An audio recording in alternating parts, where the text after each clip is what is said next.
yang pertama minta maaf ya. Kalau komentator saatnya mereka berkata itu saatnya berarti saya harus ngerokok dan saatnya saya harus minum kopi, jadi bukan di saat saya harus mendengarkan gitu. Maaf, saya yang disebut coach Justin atau siapa ya? Iya. Kalau mereka bisa mengatasi tekanan psikologis itu 10 sampai 15 menit di awal, saya kira Italia akan agak lebih mudah mengalahkan timnas Inggris. Jerewetan ceking kita, nyerewetin apa aja. Halo teman-teman, ketemu lagi di Cerewetin Piala Eropa. Hari ini gue bakal ngobrol dengan kepala suku Mojok, Mas Putut EA. Gue nge-follow Mas Putut udah dari lama banget, nge-follow Twitternya karena dulu ya 5 atau 6 tahun yang lalu ketika gue masih kerja kantoran, gue kalau lagi bosen di kantor gue ngirim nulis-nulis artikel tuh gue kirim-kirimin ke Mojok. Ada beberapa tulisan gue yang masuk mojok.co, ada di minumkopi.com, kemudian sebelumnya ada juga dulu namanya jomblo.co yang masih ada kerabat-kerabatnya lah tuh sama mojok.co gitu ya. Nah, semenjak itu gue nge-follow beberapa orang Mojok dan Mas Putut salah satunya, dan gue lihat Mas Putut suka bola, jadi gue memberanikan diri, saya sekali. Biasanya kan gue ngajaknya ngobrol pundit, terus ngajak ngobrol orang-orang atau akun-akun yang memang selama ini ngomongin bola. Sekarang beraniin diri deh ngajak ngobrol sosok yang gak ada kaitannya sama bola sama sekali. Gue jadi bingung mau ngomong apa. Udah langsung aja kita ngobrol sama Mas Putut. Selamat malam Mas Putut, terima kasih banyak atas kesempatannya. Halo Angga, terima kasih juga diberi kesempatan. Ini sebuah kehormatan buat saya nih. Nggak menyangka. Saya sebetulnya biasanya saya ngajak ngobrol itu orang-orang yang memang ngomongin bola gitu. Terus saya DM melalui Twitter. Cuma ini DM-nya Twitternya Mas Putut nggak dibuka ininya message-nya. Saya DM aja lewat Instagram, belum dibalas. Saya beraniin kirim email. Wah, ternyata dibalas. Ini rezeki banget. Iya, kalau DM medsos tidak ini saya. Oke, Mas. Saya ngajak Mas Putut karena saya udah follow sejak lama dan Mas Putut banyak juga ngomongin bola, terutama Roma, dan ketika Euro saya ngelihat beberapa kali postingannya yang tentang si Mas Kali ya, dan saya penasaran sebetulnya gimana sih dulu Mas Putut bisa membuat Mas Kali ngerti bola tuh gimana sih sebetulnya, karena jujur aja ya itu sebetulnya itu hal yang menarik loh, gimana sih seorang anak bisa akhirnya ngerti bola gitu. Jadi kalau Kali itu tidak sengaja saya tidak sengaja saya didik gitu atau saya ajarkan gitu. Jadi waktu dia itu umur 4 tahunan lah ya, waktu itu Piala Eropa juga berarti ya, 4 atau 5 tahun yang lalu dia masih ya sekolah playgroup atau TK gitu. Itu kan malam juga, dini hari ya. Jadi jam 3 gitu, jam 2 saya menonton. Terus dia itu sering terbangun, ikut saya nonton gitu. Nah, terus baru kemudian dia tanya-tanya apa ini sepak bola begitu. Ya udah, baru dia mulai kelihatan interest itu waktu sekolah SD. Karena di sana ada pelajaran, ya mungkin karena bareng banyak temannya dia mulai kenal bermain sepak bola gitu. Barulah dia mulai sering main bola sama saya ya di depan jalan rumah gitu kan, kita di perumahan gitu. Terus baru kemudian saya perkenalkan tuh kesebelasan tentu saja AS Roma gitu. Nah, kali ini ya sebagaimana lazimnya anak-anak kecil begitu ya, Mas Angga, dia itu akrab dengan gadget. Nah, dia itu orangnya pengen tahu gitu. Jadi dia sering browsing sendiri lewat YouTube gitu, menonton sendiri gol-gol sepak bola. Lalu dia mulai menghafalkan nama-nama, dan dia sekarang kemampuan menghafal nama pemain pinteran dia dibanding saya.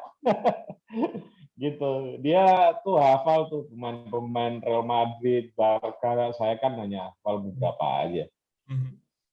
Kalau Mas Gitu. Putut sendiri dulu suka Roma gimana? Nah, itu ada ceritanya itu. Saya itu kan sebetulnya tidak begitu tidak begitu suka awalnya dengan sepak bola. Suka tapi tidak terfasilitasi, tidak terfasilitasi. Karena ya saya kan sekolah di kampung gitu, dan waktu itu RCTI nggak ada di kampung saya. Jadi saya sekolah di Rembang, sekolah saya itu kos. Di kos itu ya ada televisi lah, ada RCTI gitu, tapi kalau pertandingan bola kan kita nggak nonton ya. Nah, jadi saya tahu-tahu hanya lewat membaca aja sepak bola. Baru kemudian ketika saya di Jogja, baru tahun-tahun 95 itu, baru mulai agak akrab lah dengan sepak bola. Nah, klub kesebelasan saya yang saya idolakan itu pertama bukan AS Roma sebetulnya. Apa itu? Tapi Fiorentina. Nah, di Fiorentina itu karena saya suka dengan Gabriel Omar Batistuta.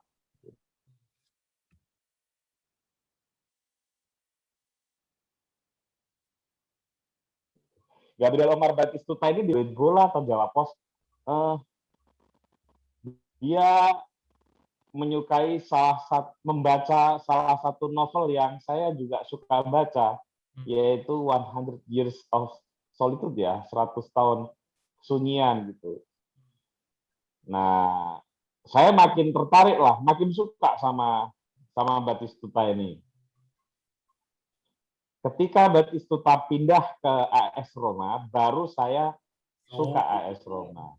Gitu. Walaupun sebelum AS Roma, saya itu sebetulnya selain Fiorentina, saya itu ya lumayan senang dengan, ketika saya masih suka Fiorentina, saya itu lumayan senang dengan AS Roma. Karena waktu itu tipikal permainannya kan ini ya, agresif gitu, kayak Napoli sekarang lah. Jadi saya suka tuh yang kayak gitu.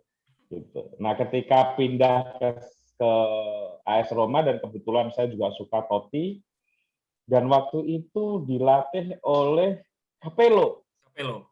Ya, dilatih oleh Capello, dan kemudian Scudetto di tahun pertama kepindahan Batistuta, kalau tidak salah gitu ya, 2000-2001, musim kompetisi 2000-2001. Nah, ada cerita yang agak tidak bagus, tapi saya ceritakan aja.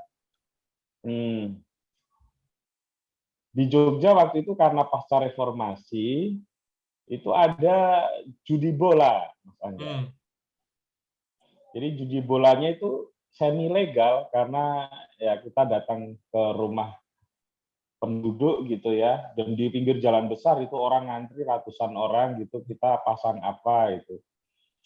Di musim kompetisi itu saya selalu pasang AS Roma. Nah, waktu itu saya memang belum lulus. Saya sedang kembali kuliah lagi ya, setelah 2 atau 3 tahun saya tinggalkan, karena saya kan jadi aktivis tahun 98 ya. Tapi saya di sisi yang lain sudah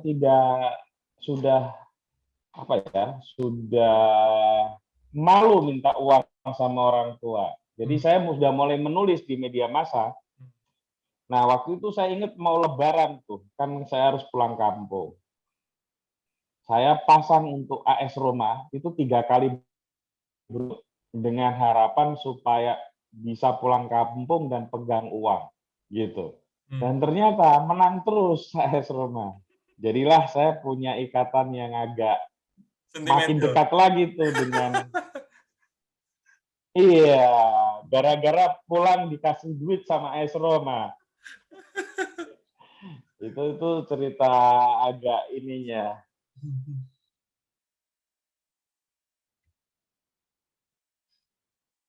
Ya, ada Gabriel Omar Batistuta.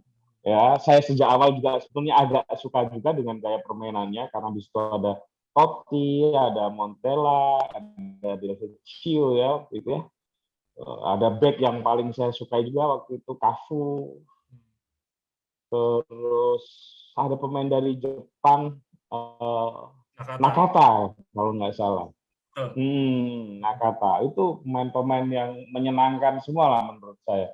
Ya gitu, terus kemudian Batistuta pindah di situ, Scudetto, dan saya dikasih uang tuh sama AS Roma. Terus setelah tahun 2000 itu kan bisa dikatakan Roma, bukan bisa dikatakan, memang sudah nggak dapat gelar-gelar lagi kan ya, seingat saya. Terus Betul. kemudian tahun ini kedatangan Jose Mourinho nih, saya lihat video-videonya, bahkan yang jadi pertanyaan saya, kapan terakhir kali dalam satu dekade terakhir tifosi Roma tuh antusiasme kedatangan seseorang tuh sangat tinggi banget. Ini kan saya sampai mengingat-ingat lagi nih, Mourinho tuh menyambut kedatangan Mourinho tuh bak menyambut Cristiano Ronaldo, bak menyambut kedatangan Messi gitu. Kalau Mas Putut sendiri gimana, Mas?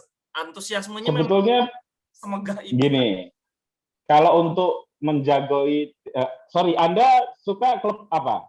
Inter, Mas. Inter. Wah, Saya bikin konten YouTube Inter terus sebetulnya. Inter ya. Oh ya, Inter ya. Inter. Nah, gini, kalau untuk tim mediocre, kalau Inter kan ke klub papan atas lah ya. Kalau untuk tim mediocre kayak AS Roma itu, gini psikologi fansnya itu begini Mas Angga. Musim kompetisi itu selalu diawali dengan optimisme. Nanti tengah kompetisi mulai agak realistis. Nah, nanti di akhir kompetisi, pokoknya yang penting gimana sih masuk Liga Champions. Gitu ya. Kalau enggak ya udah, yang penting enggak degradasi gitu aja. Itu psikologi, benar, itu psikologi psikologi orang yang menyukai tim mediocre itu begitu. Nah, lalu ngomong soal kesenangan. Di kesenangan terakhir saya yang luar biasa di AS Roma itu ketika AS Roma comeback melawan Barca tentu saja. Itu nggak bisa dilupakan. Walaupun sebelumnya dia sudah comeback juga melawan kalau nggak salah Chelsea. Gitu. Tapi orang nggak mencatat itu. Yang paling monumental kan ketika comeback melawan Barca. Sama halnya dianggap paling buruk reputasinya adalah ketika kalah telak dengan MU. Iya, itu kan memalukan sekali ya. Dan itu selalu tuh kalau udah mulai Roma ketemu MU itu lagu itu bakal diulang-ulang terus gitu kan. Itu terakhir saya merasa senang sekali ya, nggak bisa berhari-hari itu merasa sangat riang dengan semangat bangun tidur, semangat itu momentum itu. Lalu kalau pembelian terakhir yang saya merasa sangat optimistis itu ketika Patrick Schick dibeli oleh Roma. Ya, tapi ya kemudian tidak sesuai dengan harapan karena itu pembelian termahal waktu itu. Patrick Schick itu. Nah, tapi terus kemudian cedera dan tidak bisa menggantikan Dzeko ya. Dan bermain bagus banget di Euro saat ini ya, Mas. Patrick Schick. Betul. Lalu yang bangga juga adalah saya waktu Nainggolan merapat ke Roma. Itu saya bangga sekali karena saya juga suka Nainggolan ini. Dan di Roma performanya luar biasa, jadi saya bangga sekali dengan Nainggolan. Ya memang saya anggap dia juga punya darah Indonesia juga kan, tapi yang jelas namanya nama Indonesia, Nainggolan. Ya, Nainggolan itu saya kan terus ke Inter kan. Betul. Masih di Inter sampai saat ini. Masih mabuk. Ya, lalu masih di Inter ya. Enggak dong, Nainggolan dipinjemin tapi masih Inter, nggak tahu nanti dipinjemin lagi atau dijual lagi. Lalu Mohamed Salah itu juga luar biasa. Itu nonton di era-era itu ketika ya berarti sekitar 5 tahunan yang lalu ya. Totti memang sudah agak jarang main, tapi lalu ada Dzeko, ada Strootman, ada Nainggolan, lalu di kiri ada Perotti, wah ada El Shaarawy waktu itu, sebelum El Shaarawy kemudian dipinjamkan dipinjamkan atau dijual ya di salah satu klub di Cina ya kalau nggak Iya. salah. Itu termasuk skuad yang menurut saya paling menarik setelah Roma Scudetto gitu. Walaupun ya itu ada aibnya juga, kalah telak dengan MU gitu. Kalau Mas Putut dan Kali nonton bola itu di jam yang memang jam live-nya dini hari, atau kalau saya nih Mas, karena saya kerjanya office hour sekarang 2-3 tahun terakhir ketika kita harus berbayar itu sebetulnya ada enaknya juga. Saya nonton mungkin paginya jam 6, tetapi saya nontonnya full match dan saya nggak baca berita, jadi rasa deg-degannya tuh tetap kayak nonton di waktu yang bersamaan gitu. Kalau Mas Putut sama Kali nontonnya gimana Mas? Tetap di dini hari atau gimana Mas? Kalau saya nggak bisa gitu, jadi saya nonton ya tetap harus di saat itu juga. Jadi mungkin karena saya juga punya keluangan waktu ya untuk menonton, karena pekerjaan di Mojok dan pekerjaan sebagai penulis itu kan memang lebih elastis lah gitu. Kalau dalam soal menonton di dini hari. Jadi saya menonton. Kali menonton itu kalau yang Roma itu hanya boleh kalau pas Roma main di malam Senin. Sorry, malam Minggu. Kalau selain itu nggak boleh. Nah, tapi di Piala Eropa ini, karena Kali sudah selesai tes ya, nah dia minta dibangunin tuh kalau yang jam 2. Kalau permainan yang jam 2 dia minta dibangunin, tapi kalau permainan yang jam 11 dia tunggu. Gitu. Dia tunggu. Tapi kalau yang jam 2 dia tidur dulu, terus saya bangunin, terus dia bangun, kita nonton bareng. Oke, Mas. Kalau Roma dia nonton terus juga. Oke, sekarang kita, maaf saya potong omongan tadi Mas. Sekarang kita ke Euro Mas. Di Euro, ya saya baca sih Mas jagoinnya Italia ya Mas. Iya, kalau Italia itu karena ini ya, sebetulnya bukan karena hati ya. Kalau klub timnas kan sebetulnya saya kan Argentina dari kecil. Oh gitu. Saya pikir iya. Seperti kebanyakan tifosi Serie A lainnya kalau ya. Enggak. Jadi kalau Piala Eropa itu saya selalu berganti. Yang ada pemain Romanya? Enggak juga. Jadi misalnya Euro tahun lalu saya Belgia. Sekarang saya Italia gitu. Kalau Piala Dunia saya pasti Argentina. Berarti seharusnya kita ngomong Copa America ya Mas, tapi saya nggak begitu ngikutin si Argentina kemarin lawan Brazil. Saya juga nggak ngikutin. Iya. Nah, saya jago Italia tahun ini karena kemarin kan mereka nggak lolos Piala Dunia. Terus Kali juga hafal banget dengan Piala timnas Italia, gitu. Dia hafal lah. Jadi kami klop lah. Terus saya lihat permainan Italia di bawah Mancini ya, saya mulai mengikuti kan ketika mulai masuk ke babak kompetisi final ya.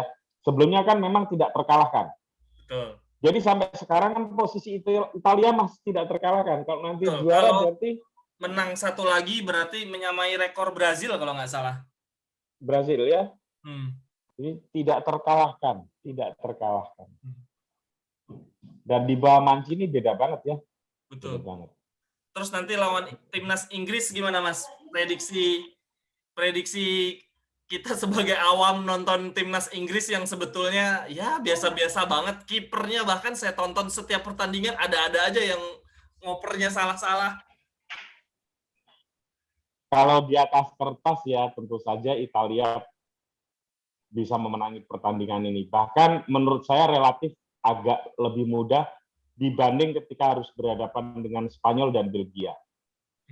Kenapa ya? Karena kalau di pertandingan kemarin lawan Spanyol menurut saya itu permainan terburuk Italia ya. Tapi wajar lah dalam satu musim kompetisi ketika satu kesebelasan itu menuju ke final, pasti ada satu atau dua permainan di kesebelasan itu yang tidak atau di bawah kualitas sesungguhnya. Itu saya kira wajar. Spanyol kan juga di dua pertandingan awal kan buruk banget, gitu kan.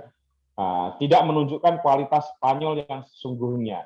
Nah, ketika Spanyol ketemu Italia, mereka ada di top performance. Sama dengan Italia, gitu. Italia ketika ada di melawan Spanyol, saya kira dia tidak dalam performa yang terbaik mereka, gitu. Nah, kalau kita bandingkan ya, misalnya kesebelasan Inggris dengan Belgia dan dengan Spanyol kan, dengan Italia kan rata-rata ya kualitasnya per lini itu agak sama ya. Tetapi ketika kita melihat misalnya Italia melawan Belgia, bagaimana mengunci Lukaku sehingga nggak bisa ngapa-ngapain gitu ya. Seorang Lukaku, pemain Inter kesukaan kali juga, yang ngau-ngau di liga. Iya. Dan di pertandingan-pertandingan sebelumnya itu menakutkan bagi semua lini belakang lawan, tapi dikunci oleh Bonucci dan Chiellini itu nggak bisa ngapa-ngapain gitu. Sama halnya ketika Kane juga nggak bisa ngapa-ngapain, dikunci di pertandingan apa ya sebelumnya itu ya, sebelum semalam tuh, yang dia yang main perpanjangan waktu juga tuh sama Austria tuh ya. Austria itu kan Italia, Jerman sebelumnya saya juga lupa jadinya. Inggris itu lawannya Denmark, kemudian Swedia. Sama Swedia, ya, sama Swedia. Jadi dari situ saya yakin betul bahwa Kane itu akan bisa dengan mudah ditaklukkan atau dijaga oleh lini belakang Italia. Tapi memang catatan yang paling berbahaya adalah bukan justru pada Kane-nya, tapi pada Sterling. Gitu. Nah, cuma saya berpendapat begini, Mas Angga. Yang membahayakan bagi timnas Italia itu bukan pemain Inggris. Tapi ada dua. Yang pertama adalah supporter. Ya, jelas Italia pasti akan kalah supporter. Dan sebagian pemain yang sekarang berlaga di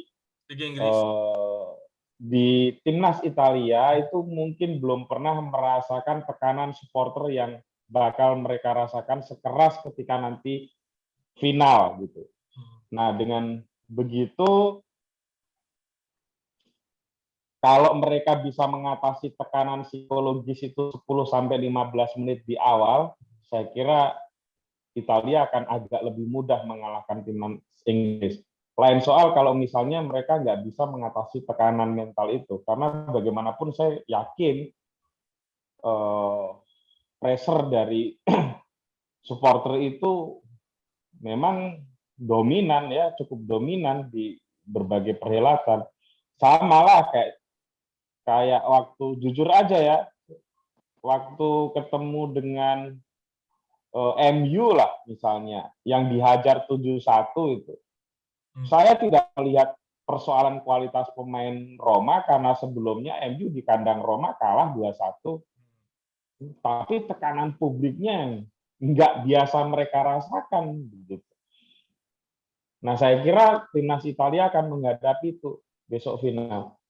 Sama satu lagi lah unsur wasit. Ya, iya, kemarin Sterling jatuh juga jadi perdebatan. Iya. Oke, Mas Putut terakhir, soalnya saya beberapa kali bikin konten banyak yang komentar jangan lama-lama kuotanya habis gitu. udah nggak terkenal ngomongnya lama, orang denger jadi habisin kuota katanya gitu. Makanya saya batasin 15-20 menit. Mas, Mas Putut ada di tim yang mana tentang komentator kita yang yang sempat menjadi perbincangan. Ada yang gayanya gaya klasik yang asik, membahas pertandingan jalannya bola dari pemain ke pemain, atau gaya yang sekarang yang lagi banyak diperbincangkan yang berlebihan, yang menggunakan diksi-diksi yang nggak ada kaitannya sama sepak bola, atau gimana Mas? Karena kalau Mas nonton Copa America, itu komentatornya bukan pakai komentatornya televisi loh, komentatornya yang di studio televisi. Saya yang pertama minta maaf ya, kalau komentator saatnya mereka berkata itu saatnya berarti saya harus ngerokok dan saatnya saya harus minum kopi, jadi bukan di saat saya harus mendengarkan gitu. Saatnya saya harus kencing, saatnya. Artinya saya tidak punya ketertarikan sama sekali dengan komentator gitu. Jadi orang mau ngomong apa tentang komentator sebenarnya saya nggak terlalu tertarik gitu. Maaf, saya yang disebut Coach Justin atau siapa ya? Yeah. Saya tidak tahu. Sampai kemudian ada teman yang ngasih linknya terus saya tonton ya. Tapi saya tidak punya interest apapun. Maksud saya bukan saya sedang menjelekkan beliau atau tidak ya. Memang saya tidak punya interest dengan seluruh komentator. Komentator yang paling saya suka adalah Bung Rayana Jakasurya. Betul. Ya. Tetapi verbalnya memang beliau tidak begitu diksinya bagus kadang-kadang ya. Kan beliau itu jagonya nulis. Kalau Anda dulu penggemar tabloid bola, betul, saya langganan dari kelas 4 SD bahkan. Iya, itu waduh. Tulisan Bung Rayana Jakasurya itu luar biasa, itu kita baca itu seakan-akan hadir di Italia gitu loh. Nah, sebagai penulis itu saya kagum banget loh sama Bung Rayana, dan saya masih ingat bagaimana Bung Rayana Jakasurya ini menulis dengan sangat bagus tentang pesta kemenangan AS Roma, di mana ada salah satu selebritas yang telanjang untuk merayakan itu dan diceritakan dengan bagus sekali. Terakhir saya respect dan kagum dengan pengetahuan dan cara berkomunikasi komentator yang hebat ya menurut saya itu. Saya lupa namanya, orangnya berkacamata tebal. Bungkus Naini kayaknya ya. Bungkus Naini, bungkus. Itu itulah terakhir saya ini komentator. Setelah itu saya enggak. Ya kalau mau tahu pertandingan sepak bola kita udah punya bekalnya lah untuk tahu apa yang akan terjadi di sana. Kalau pengen sebelumnya ya baca-baca review gitu ya. Gitu. Oke deh, baik, terima kasih banyak Mas Putu. Mohon maaf nih mengganggu malam harinya. Enggak, senang sekali ya Mas Angga. Ya. Wah, sukses deh channelnya. Ya, terima kasih. Baik, makasih Mas. Saya langsung live ya Mas. Ya, sehat selalu. Oke. Widih, gokil. Senang banget gue dapat rezeki ngobrol sama kepala suku Mojok. Untuk teman-teman gimana nih prediksi Piala Eropanya? Menang Inggris kah? Italia kah? Seharusnya kalau yang nonton channel ini sih pasti kebanyakan tifosi Serie A atau penggemar Inter ya, 90% pasti Interisti, dan biasanya sih Interisti dukungnya kalau nggak Italia, Argentina, Belgia, pokoknya ada pemain-pemain Inter. Jadi rasanya mustahil penonton channel ini bela Inggris, ya nggak sih? Gimana komentar teman-teman? Italia ngebantai berapa nih Inggris nih? Oke deh, sampai di sini dulu cerewetin Piala Eropa. Sampai ketemu di cerewetan berikutnya. Bye bye, thank you. Cerewetan ceking kita nyerewetin apa aja.